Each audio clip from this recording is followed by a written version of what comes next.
Pekný deň. Vyšťavený som sa aj z toho zápasu, aký by som hral, ale každopádne sme šťastní, že sme zvíťazili na ihrisku Spartaku. Spartak nedostáva veľmi veľa gólov a dokázali sme tu vyhrať aj po takom divokom priebehu zápasu 4-2, čo sa cení, a dúfam, že nám to pomôže ďalej ku zápasu. Prečkali sme nejaký úvodný tlak Trnavy, kde aj fanúšikovia fantastickí trnavskí sa chytli a pomohli tomu mužstvu. My sme prakticky z ničoho dali vlastne góla. Pridali sme druhého góla, ale znovu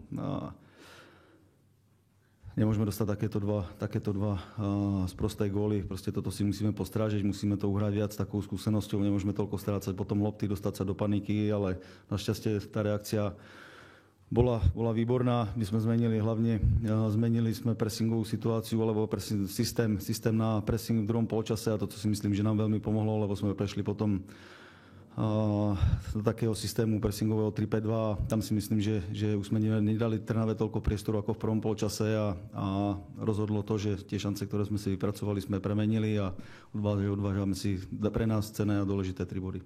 Džambi, tak rozhovor začnem otázkou takou kvízovou, že kedy sme naposledy podľa teba strelili v Trnave 4 góly? To si vôbec nepamätám. Odkedy som váčku, to určite nebolo. Pamätám si, že 1-2 sme tu asi dali najviac, čo si tie zápasy tu tak spomínam. 4 góly teda nepadli v rámci samostatnej slovenskej ligy, čiže viac ako 30 rokov, takže poďme sa dostať k tomu, vlastne ako sa rodilo to víťazstvo a vôbec ako padli tie 4 góly z tvojho pohľadu. Tak myslím si, že ten začiatok nám veľmi vyšiel. Herne to bolo možno zo začiatku vyrovnané, ale využili sme, hneď dá sa povedať, prvú alebo druhú šancu, potom prišla tá penálta, ktorú som premenil a bolo to 2-0, vyzeralo to s nami veľmi dobre, ale potom sme sa možno tak nezmyselne nechali zatlačiť. Ten pressing nebol taký, ako sme si povedali pred zápasom, a také situácie, dve, ktoré sme nezvládli, a za stavu 2-2 ten polčas bol taký všelijaký. Museli sme trošku cez polčas prehovoriť si do duše, čo zlepšiť, a ten druhý polčas si myslím, že už bol v našej režii. Aj na tie šance, aj ten herný obraz si myslím, že sme mali lepší ako oni, a za celkový zápas si myslím, že sme si dnes zaslúžili 3 body. V čom bol rozdiel možno proti Dunajskej Strede, kde bol rovnako ten úvod, rovnako sme viedli, ale ako mentálne sme sa zlomili a dneska nás nepoložilo ani to vyrovnanie a v druhom polčase sme znova nastúpili sebavedomo a znova sme to strhli na svoju stranu. No, tak myslím si, že aj v Dunajskej sme hrali tak podobne ako tu.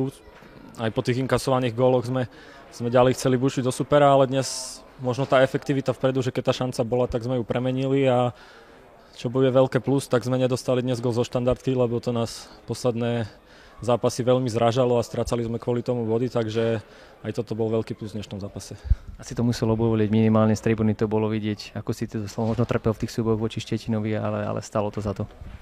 Áno, tak Trnava má silových stoperov a niekedy, keď prichádzajú tie dlhé lopty, tak to s nimi treba zvádzať, čo nie je nič príjemné a nič ľahké, ale myslím si, že ako mužstvo sme sa im v tej agresivite na ich štadióne vyrovnali a ich predčili možno v niektorých situáciách, čiže myslím si, že v tomto dneska nebol problém a aj tá agresivita možno nám dnes pomohla vyhrať tento zápas.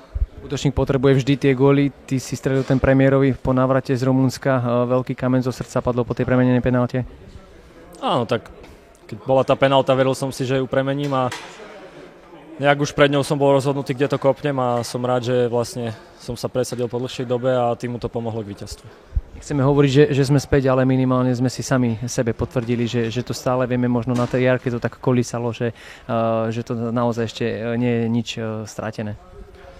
Áno, tak nič nie je stratené. Výhra určite poteší, aj tabuľka sa nám teraz trošku na ňu bude lepšie pozerať po tomto víťazstve, ale stále máme 7 zápasov pred nami a myslím si, že herne môžeme hrať úplne s každým a ich prečiť, len treba si zobrať ponaučenie z tohto zápasu, hrať tak ako dnes, premieňať šance, uskakať všetky štandardky a vtedy môžeme byť úspešní a uvidíme, ako to na konci sezóny vypálí.